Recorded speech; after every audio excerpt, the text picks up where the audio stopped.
What is up, you guys? It is your boy Johnny here from Puma Plow. Welcome back to another Farming Simulator 19 video here on the PC. And of course, guys, we are here, Lakeland Vale by Stevie. How you guys doing? Welcome back. Hey, it's the weekend, boys, or it was the weekend. Sunday night for me right now, early Sunday night for once. I've had a couple, I had a recliner nap, so like I am good to go. I'm just saying, as I yawn. Oh man. Okay. I'm not good to go. Anyway, thank you guys so much for, clicking on the video. I appreciate it. Welcome, welcome, welcome. Comments from last video. Rob, I appreciate it. Once in a while, those late nights, early mornings, those are okay. Actually really annoyed me with that video, because that was the video where I went to bed at like early o'clock, you know, late o'clock, early o'clock, however you want to say it. But I went to bed, and then when I got back up, something had failed on the upload. So by the time I got the video actually uploaded and then was able to make it go public, because it wasn't in HD, and I'm like, I'm not putting a video out in standard definition. There's just no point, you know, because everybody's going to click on it and go, oh, this video is garbage X, you know. So I just opted to wait for HD, which took for absolutely ever. And so there's that. But yeah, every once in a while, those late nights, early mornings are okay. Not all the time. Trust me. I will not be doing that this week. I had 3 nights last week where I saw 5 o'clock in the morning, and the one night I saw 6. So not going to do that this week. Not going to put myself through that again.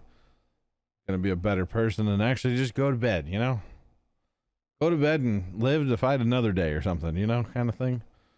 Yeah. Oh, and Rob leaving the comment about where you found us, the How to Cow series. Yeah. A lot of people found us on that How to Cow series.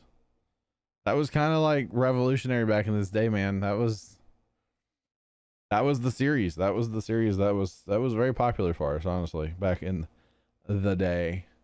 And appreciate you watching all the content over the years, Rob. It's crazy, man. Crazy. Somebody else said they were watching the stream right now, because I actually made the video go live while I was streaming. So appreciate that as well. Sean with the notification squad, appreciate that as well. Thanks you guys for watching that video. I appreciate it. This is obviously you guys know what this is already. This is John Yawns a lot. I just said I'm good to go too, man. Oh goodness, I actually would have had this recorded earlier this evening, but we had another wicked thunderstorm roll through. We have just been having thunderstorm after thunderstorm, and it was one of those tonight where it just rumbled and rumbled and rumbled out there. Lots of lightning. Luckily over in Illinois, or we didn't get it, but over in Illinois they got 2 to 4 inches of rain in about 20-25 minutes or something, and they were experiencing flash flood warnings. I'm currently under flash flood watch, which is okay because it's like, it doesn't mean it's happening, but the potential is there. I'm not going to complain about getting rain, because with it's been as hot as it has been here. I'm okay with getting rain. Things were really dry again here. The crops need the rain. My yard needs the rain. The farmyard I'm about to give up on. We need to get really serious about doing a lot of spraying and seeding. Like the first like 80-degree day that we get this coming up here, we need to get very serious about spraying for some weeds at the farm. Obviously with the flood last year, we the farmyard really took a hit. Everybody knows that if you watch the On the Farm series. And yeah, it's very unfortunate. I'm not proud of that yard right now. I have a lot of weeds, very little grass. But now it is crabgrass season here in the St. Louis area, which, if you guys don't know, crabgrass is pretty much the worst thing on earth Well, second, when it comes to your like lawn, number one's probably going to be watergrass or nutsedge, as some people call it. We call it watergrass, and that's that grass that just like it grows super tall. It grows kind of a pale green, almost yellow, and it's annoying and it's really, really, really hard to kill. Although last year at the farm, I killed a bunch with Roundup. Roundup might have been a little hot, and I might have sprayed it twice in 2 weeks. But yeah, I did kill it, you know. But there's that. And then the other one, of course, is crabgrass. Crabgrass never dries out. It's very tough to cut. Probably from now, like the rest of the probably rest of July and most of August, I will actually be cutting the grass at the farm probably twice a week. Because if you let the crabgrass get out of hand at all, it's a real nightmare. Because like I said, it never dries out. You can go down there and it's 100 degrees and beautifully sunny and windy and it's still wet. It just doesn't dry out. It's awful. At least that's the way it is around here. I don't know if you guys have that issue with crabgrass and watergrass, but we have a lot of those at the farm. And they're not good grasses. They're not a good grass that I want. So yeah, but if we catch a couple days where it's a little cooler and I can get some spray on without, you know, killing the grass that is there. See, last year we used Roundup in spots and I just didn't like that doing that. We used Roundup in spots and then we actually seeded some annual rye, which was fine. The annual rye was fine, but now that it's hot, the annual rye has pretty much died off. So there's that. But the crabgrass and the watergrass have come on so strong. It's insane. It's absolutely insane how strong they've come on, but it is what it is. We'll keep hacking away at the grass down there. That's basically what we're doing. Change the blades off and clean the deck off and on the lawnmower. And like I said, probably cut it twice a week. Or cut it twice in the same day. You know, go down on a Sunday and say cut it in the morning and then wait a little bit. Because if you get the crabgrass to if you can get the crabgrass cut, it'll kind of dry out a little bit, but not really. It stays kind of like clover. You have a yard with a lot of clover, that's usually an issue too. And I actually had a yard back in the day. The guy planted clover on purpose. The guy really liked clover, and he actually years ago bought the seed from my dad. My dad used to sell clover seed apparently at his lawn and garden shop, and yeah, the guy actually bought the seed from dad to plant his yard in clover. I always thought it was funny. But hey, more power to you, you know? More power to you. So there's that. So actually, guys, as far as the cotton bales, it really didn't take as long as I thought. I just recorded this earlier this evening. Like I said, would have had it done earlier tonight. A, thunderstorm, and B, during thunderstorm and after a thunderstorm. Dad and I were watching TV. We were watching America's Got Talent. It's one of those shows that, like, I don't watch it a lot, but when I watch it, it's very enjoyable. It's a good show. I think there are replays on Sunday nights. It's new on like Tuesdays or Wednesdays or something, but it's a good show. It's fun. It's entertaining. And yeah, there's actually another show we've been watching too, called Tough as Nails. That's a show. It's on CBS. It's Phil Kogan, I think is his name. The guy, the host of Amazing Race. He is like the host of this Tough as Nails show. And they have different competitions. They went around the United States to find tough workers, blue collar people. And it's very interesting. It is very interesting. Some of the challenges they have to do. Like one of their challenges on the last episode that we watched was to take an alternator off of a car. The first, or it was the last two people that did it, had to go to another competition to see who was gonna get like eliminated. But basically the fastest, ones to get an alternator off a car. Very, very interesting, because Dad and I are like, oh yeah, we know exactly what we would look for. We would look for an American car with rear wheel drive, because then your alternator's usually right on top, right on the front top. It'd be super easy to get to.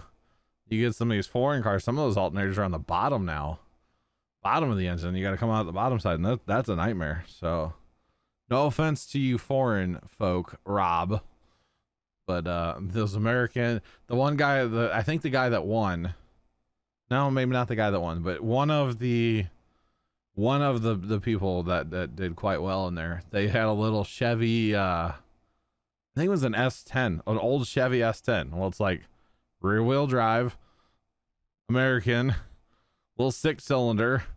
It's just like, that is the perfect car to pull an alternator off of in a competition. It's a very interesting show. Like I said, we enjoy it quite a bit. I want to talk about it more kind of on podcasts. I'd actually like if other people would watch it too, so we can talk about it.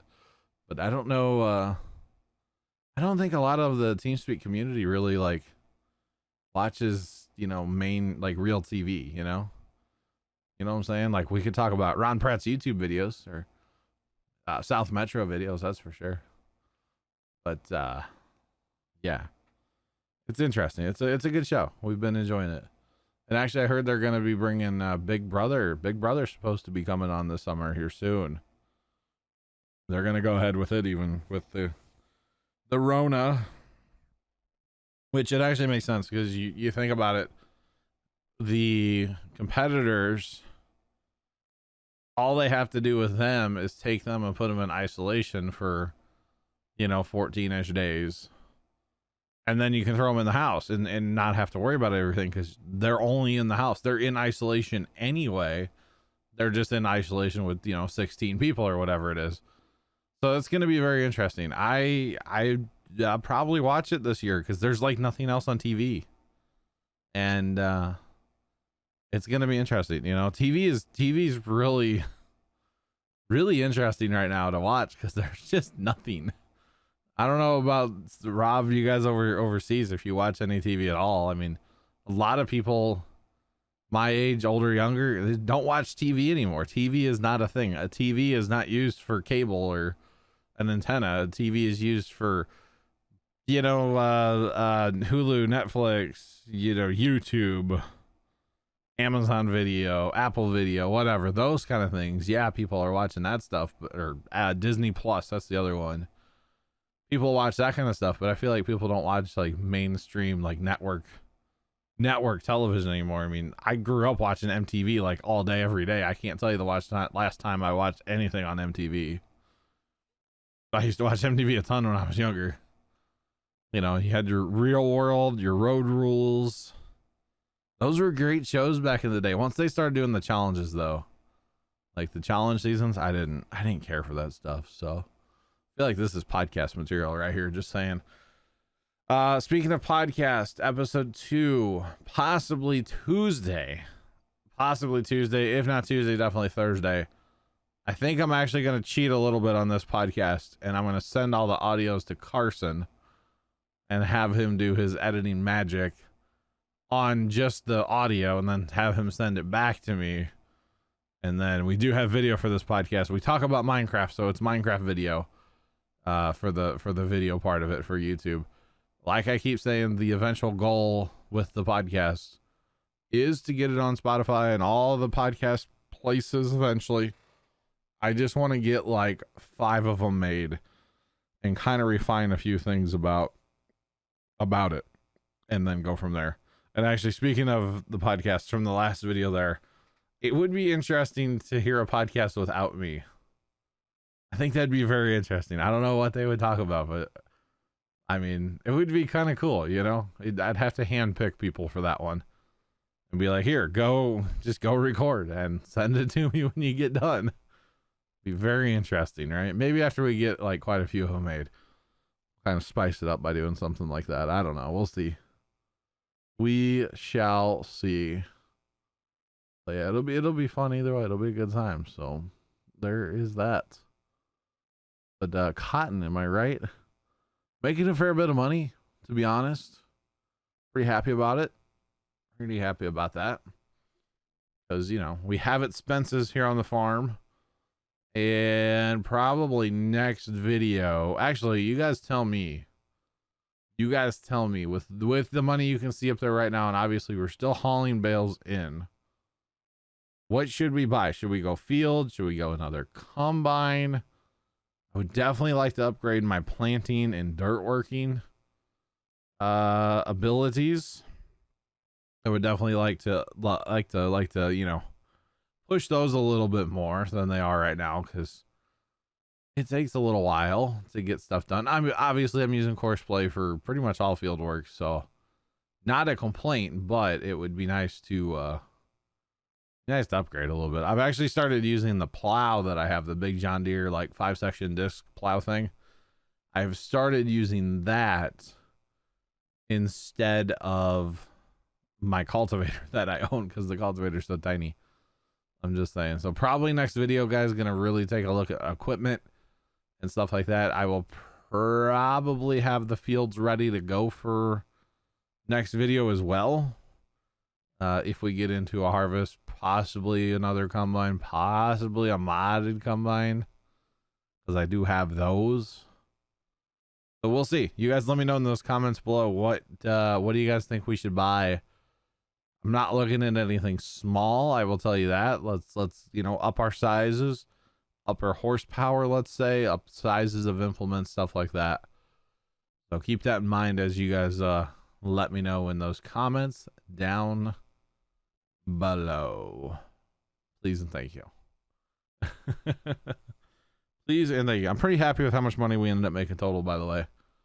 I'm okay with it. It's a good amount, and you know, I can totally do another cotton planting. I don't mind it, honestly. It's not bad, because like I said, course play for the win. He's set it in, you know, round popeel it, forget it, you know. Round popeel still a thing. You out there still harping rotisseries or whatever? I wonder how much money. I should look this up. Like, how much money did Ron Popeil make off of that rotisserie? Or how much money did Mike Tyson make off of or not Mike Tyson, George Foreman, off the George Foreman grill? You know, how much money did he make? Or oh god, what's his name? Bill Swift, or Phil Swift, or whatever his name is, the Flex Seal guy. How much money does he make off of being the face of Flex Seal, you know? Makes you wonder, right?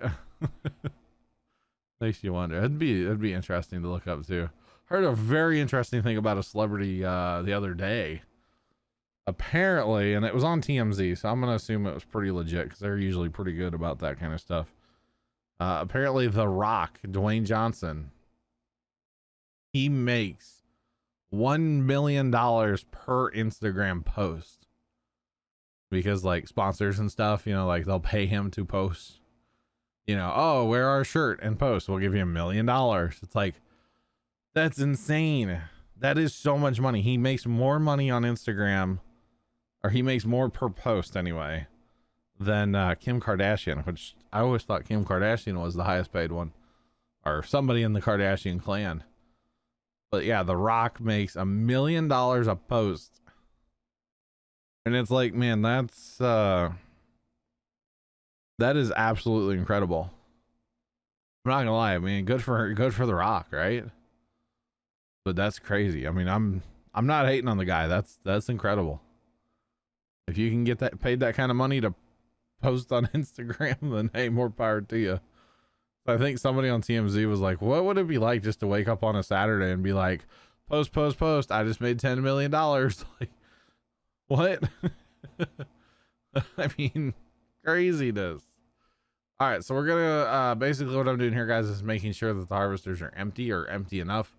That third one, I will say, I know it went by pretty fast there, but the third one actually did have some cotton in it still. However, it was not enough to make a bale, so there is that. But our balance, what I'm watching back to, it's a little over $2 million, I think. So not a bad balance, guys. We made about $1.5 million or so off the cotton. I'm okay with that, you know. I think it's actually a little bit more than that, but I'm okay with those numbers. I'm pretty happy about that, to be completely honest with you guys. So we're yeah, we could definitely do the cotton again. Like I said, I wouldn't mind doing cotton again sometime, and all that kind of good stuff. So there's that. Oh, I hit the wrong button. Tilde key, not a good idea. Just saying. It pops up all kinds of crazy command prompt or whatever that is. I don't even know. But yeah, there you can see, guys, we made, what was that? I think it's almost $2 million or whatever it is. I can't really see it. The screen I look at to do these voiceovers is pretty small. So anyway, thank you guys so much for watching. Have a great rest of your day as always. Toodles.